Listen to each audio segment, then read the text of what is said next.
आज करणार आहे कैरीची कढी। तर इथे एक कैरी घेतली मी, तोतापुरी घेतली, कारण ती खूप कमी आंबट असते, बाकीच्या कैऱ्या खूप आंबट असतात, म्हणून ही एक तोतापुरी कैरी घ्यायची। तुम्हाला आंबट हवी असेल, आवडत असेल तर तुम्ही वेगळी पण कैरी घेऊ शकता। तर सालं काढून बारीक चिरून घेतली, ही मिक्सर मधून फिरवायची आपल्याला। काढून घ्यायचंय गर आपल्याला एका भांड्यात। कढीचं वाटण, कोथिंबीर घेतली आहे, ओलं खोबरं घेतलंय, हिरव्या मिरच्या घेतल्यात 5-6, लसूण 1 कांदा घेतलाय, आलं घेतलंय 1 मोठा तुकडा। हे सगळं मिक्सर मधून वाटून घ्यायचंय। आलं आणि खोबऱ्याचे तुकडे आपण आधी बारीक करून घेऊया, नंतर ते बारीक होत नाही। वाटण वाटून घेतलंय। इथे आपण पाण्यामध्ये कैरी जी वाटली होती ती मिक्सर मधून ती पाण्यामध्ये काढून घेतली। याच्यात 2 चमचे बेसन घालायचे आपल्याला आणि हे चांगलं मिक्स करून घ्यायचं। याच्यामध्ये कढई तापायला ठेवायची, 1 चमचा तूप घाला, तुपाची फोडणी लागते कढीला।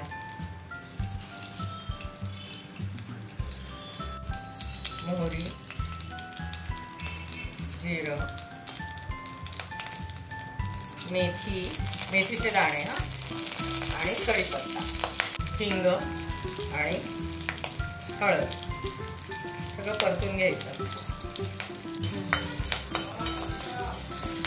हे चांगलं परतून झालं की वाटण त्यात परतून घ्यायचं। मसाला चांगला परतून झाला की आपण बेसन घातलेलं हे कैरीचं पाणी याच्यामध्ये घालून टाकायचं आणि सतत ढवळायचं। ह्याच्यामध्ये एवढे एक 4-5 खडे घातले गुळाचे, ते घालून घेऊया आणि मीठ घालायचे चवीनुसार आणि गरजेनुसार पाणी। कढीला छान उकळी आली की त्याच्यावरती कोथिंबीर टाकून द्यायची आणि आपली कढी मस्त खमंग वास येतोय, सर्व करायची। आपली कैरीची कढी तयार आहे। छान भातासोबतही छान लागते, पोळीसोबतही तुम्ही खाऊ शकता। खूप छान आहे रेसिपी, नक्की ट्राय करा कैरीची कढी।